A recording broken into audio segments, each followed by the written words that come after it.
जब 6 दिसंबर को बाबरी ढांचा गिरा, जो मुझे लगता है हिंदुस्तान के लिए, हिंदुओं के लिए बहुत गर्व का क्षण था।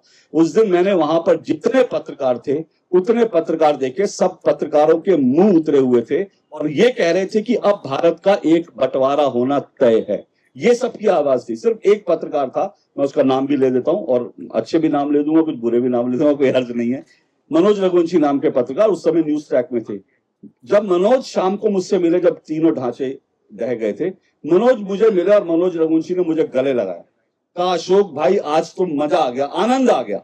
उसके अलावा एक पत्रकार को मैंने नहीं देखा, सब। और उस समय मीडिया रिपोर्टिंग क्या कर रहा था? मीडिया रिपोर्टिंग ये कर रहे थे, कार सेवक को कह रहे थे कार सेवक लुम्पिन एलिमेंट है, ये गुंडे बदमाश हैं जिन्होंने ये काम किया। किसी की हिम्मत नहीं पड़ रही थी कि कोई ये कह सके कि ये गर्व का दिन था। हमारे बड़े बड़े नेताओं ने उस समय शर्म का दिन कह दिया था, क्योंकि मीडिया ने ऐसा नैरेटिव बना दिया था कि बहुत बड़ा पाप हो गया ये तो बहुत। लेकिन ये पाप क्यों हुआ? 500 साल तक आप हमको दबाओगे, 500 साल तक हमारे राम जन्मभूमि पर आप अपना जो है कलंक का इमारत ढोते रहोगे, तो हिंदू क्या रिएक्ट नहीं करेगा? अदालत से हमें न्याय नहीं मिलेगा, सरकारों से हमें न्याय नहीं मिलेगा, तो हिंदू कुछ तो करेगा ना। तो ठीक है, कर दिया। अब उसको लेकर उनको परेशानी हुई। अब उस समय मीडिया ने जो नैरेटिव चलाया, ये चलाया कि लुम्पिन एलिमेंट से उन्होंने कर दिया। और आप 6 दिसंबर 1992 के बाद आप सीधा 22 जनवरी 2023 में आ जाइए। उस दिन क्या था? 2024 में आ जाइए।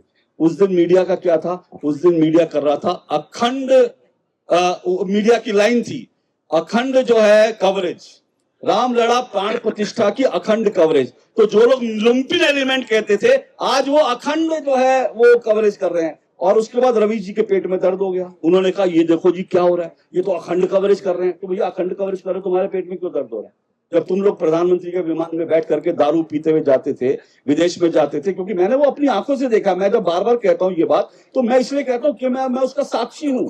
मैंने देश के 3 प्रधानमंत्रियों के साथ विदेश दौरे किए, पहले अटल जी के साथ, फिर मनमोहन सिंह जी के साथ, और उसके बाद प्रधानमंत्री नरेंद्र मोदी के साथ। मैंने अपनी आंखों से देखा कि विमान में किस तरह से, विमान में चढ़ते ही आपके सामने बोतलें खोल दी जाती थी, आप जो मर्जी खाइए पीजिए। उसके बाद आप 5 स्टार होटल में जहां आप ठहरते थे, वहां पे ठहरते ही आपके अपने होटल के रूम का दरवाजा खुले, बगल में एक शानदार एक विदेशी बॉटल रखी रहती थी। और जहां पर रिपोर्टिंग करने के लिए ठहरते थे, वहां पे क्या होता था? वहां पर एक 24 घंटे का बार खुला रहता था। उस बार में मैंने पत्रकारों को पीते हुए देखा है, गिरते हुए भी देखा है, और वहां से बोतलें उठाकर अपने बस्तों में भरते हुए भी देखा है। ये सब मैंने अपनी आंखों से देखा। तो अब क्या है, मोदी जी ने सबको बंद कर दिया। कोई दारू की बोतल नहीं होगी, कोई मटन चिकन नहीं होगा, तो सबके पेट में दर्द उठना स्वाभाविक। तो वही कहते हैं गोदी मीडिया, गोदी मीडिया, इसलिए गोदी मीडिया आया। एनडीटीवी कभी टीआरपी की रेस में नहीं था, कभी नहीं था, ना आज तक है। लेकिन एनडीटीवी बिना उसकी रेस में रहा, उसके ऊपर पैसों की बरसात भी होती थी। और देश के मंत्री, प्रधानमंत्री एनडीटीवी को इंटरव्यू देते थे, अपनी गाड़ी में बैठा के उनके मंत्री को घुमाते थे। और राष्ट्रपति भवन में उनके, जैसे आप यहाँ कार्यक्रम कर रहे हैं परमार्थ निकेतन में, वो अपने कार्यक्रम राष्ट्रपति भवन के सभागार में करते थे, और उसके लिए कोई पैसा चार्ज नहीं करते देते थे। प्रधानमंत्री के निवास पर उनका चैनल लॉन्च होता था। उससे बड़ा गोदी मीडिया क्या होगा? तो गोदी मीडिया दरअसल वो थे। लेकिन एक बात मैं और कहता हूं अंत में, ये गोदी मीडिया का कॉन्सेप्ट बिल्कुल गलत है। ये जो अभी रतन जी ने कहा ना, ये बिल्कुल सही बात है। आज हमको दिखता है ना कि बड़े सारे पत्रकार हिंदुत्व की बात कर रहे हैं, बड़े सारे पत्रकार जो है लोग कह रहे हैं गोदी मीडिया हो गया। अभी तो उन लोगों का इम्तिहान नहीं हुआ। अभी 24 में हल्की सी लहर चली थी, और आप उस समय 24 के नतीजे आने के बाद बहुत सारे जो बड़े बड़े, जिनको गोदी मीडिया कहते हैं, जिनको कहते हैं कि ये जो है भक्त लोग हैं, उनकी सबकी पैर कब काम गए थे। उनकी आप रिपोर्टिंग उठा के देख लीजिए, उनकी आप वर्डिंग निकाल के देख लीजिए, उनके वर्डिंग क्या थे। तो ये इसलिए क्योंकि सरकार है, ये इसलिए आपको लग रहा है गोदी मीडिया। और मैं एक चीज और अंत में कहता हूं, मुझे याद है कुछ दिन पहले राहुल गांधी ने अमेरिका में जाकर एक भारतीय मूल के पत्रकार के साथ बदसलूकी की। अब उसके ऊपर किसी को कोई वो नहीं हुआ, क्योंकि राहुल गांधी ने सैम पित्रोदा ने की थी। अब क्योंकि राहुल गांधी के गुरुजी ने करी तो कोई कुछ नहीं बोला।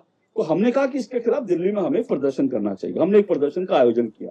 आप जानते हैं, लोग कहते हैं गोदी मीडिया राहुल गांधी के खिलाफ, और राहुल गांधी की मीडिया को, राहुल गांधी की टीम के द्वारा मीडिया से बदसलूकी करने की हमने विरोध प्रदर्शन किया। उसमें मुश्किल से 7 या 8 लोग जुटे, ठीक है। और मेरे पास एक ऐसा चैनल जिसको कांग्रेस ने प्रतिबंधित कर रखा है, कांग्रेस का कोई नेता उस चैनल में नहीं जाता।